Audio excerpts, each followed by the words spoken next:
Welcome back to Living Local. It is time for our weekly chat with Movie Mike. Of course, we have Mike Scholes with River Cities Reader joining us in studio. Always great to have you. Good to be back. Thank you for having me. Definitely. So, Mike, we have two new ones to look for. Yes. At the Cineplex, we've got The Marksman. The Marksman, yes, indeed. Hey, it's Liam Neeson with Whoa, a gun. there Who he would have is. thought? Ah. How does he keep doing this? I don't understand. This one casts him as a rancher in Arizona, there's a couple of Mexicans coming over the border, and they are being chased by a drug cartel because, you know, of course. And so they kill the mother, and so he is then put in charge of bringing this young kid from Mexico to Chicago, with the cartel, of course, chasing him all the way. Right. I am dying for Liam Neeson to get a nice romantic comedy, though. It's I know, time. You know, it's like come on. enough. You know, it might be fun. Who knows? But really, I just put it with Julianne Moore and something sweet and adorable for Sure. 5 minutes would be kind of nice. So for this one, it's like kind of like you see what you get, the typical Exactly. Liam Neeson, If that's you the know? kind of thing you like, Right. you'll like this too, probably. There you go. Yeah. All right, another one launching on Prime Video is Yeah. Regina King's One Night in Miami. Oh, I can't wait for this. Yeah. This sounds really, really interesting. Yeah, this is based on a play, actually. It's a fictionalized take set in 1964 after Muhammad Ali's fight against Sonny Liston, where he became the heavyweight champion of the world. And it kind of imagines a motel meeting between Muhammad Ali, Malcolm X, Sam Cooke, the singer, and the Cleveland Browns running back, Jim Brown. And kind of like what would happen if they all got into a room in 1964 in a very kind of politically, you know, engaged time. And yeah, it's being directed by Regina King, who won an Oscar a couple of years ago and just won her 4th Emmy in 6 years for Watchmen. Incredible cast, and the material sounds fascinating. Yeah. So I can't wait. I might get up super early and just turn on Prime tomorrow Right, and see what there happens. you go. I love Comfort that. of my couch.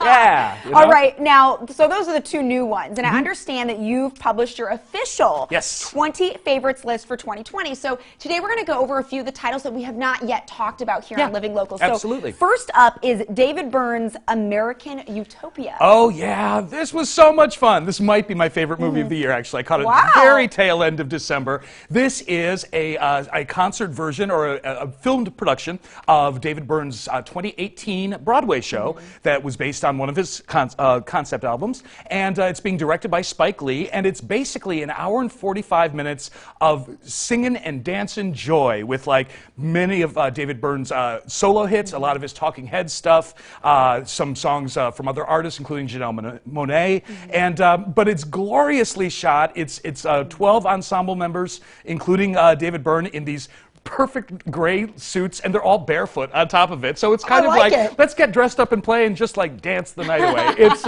such a thrill. It's on HBO Max right now is where it's streaming. Great stuff. Sounds like a lot of fun. Yeah. Then there's Palm Springs. Yeah, have you seen this yet by any chance? I have not. Do you have Hulu? It's a Hulu thing. I don't have Hulu. Okay, well, for those of you who do, this is basically Groundhog Day all over again, but it's a concept that keeps on working. It's Andy Samberg goes to a wedding, and he meets Krista Milioti, and they kind of have a flirtation. They fall in love, and the next morning, she wakes up to realize that it's the same day all over again, just like what happened to Bill Murray.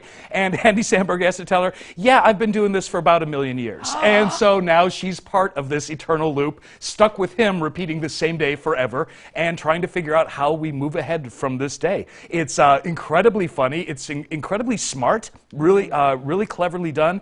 J.K. Simmons shows up in it. It's a blast. I've seen it, I think, 3 or 4 times already. And wow. I would watch it again. Okay, it's great fun. I love the premise of it. Yeah, and you'd love it. It sounds kind of like a rom-com, It's too. rom-com with sci-fi. Okay. Oh, I like it. You'll love it. I love Andy Samberg. Like, I just think he's so funny. Right? Yeah, he's fantastic. Now, finally, Mike, we have The Vast of Night. This one is so interesting. This one landed on Prime Video last May, I want to say. This is kind of a War of the Worlds type show. It's set in New Mexico in the early 50s, and it concerns a telephone operator and a radio DJ who hear this very strange sound coming over the airwaves while the entire town is at a basketball game, and it turns out it might be extraterrestrial in nature. And so they start investigating whether aliens are actually coming to New Mexico in the 50s, as they were prone to do. Right.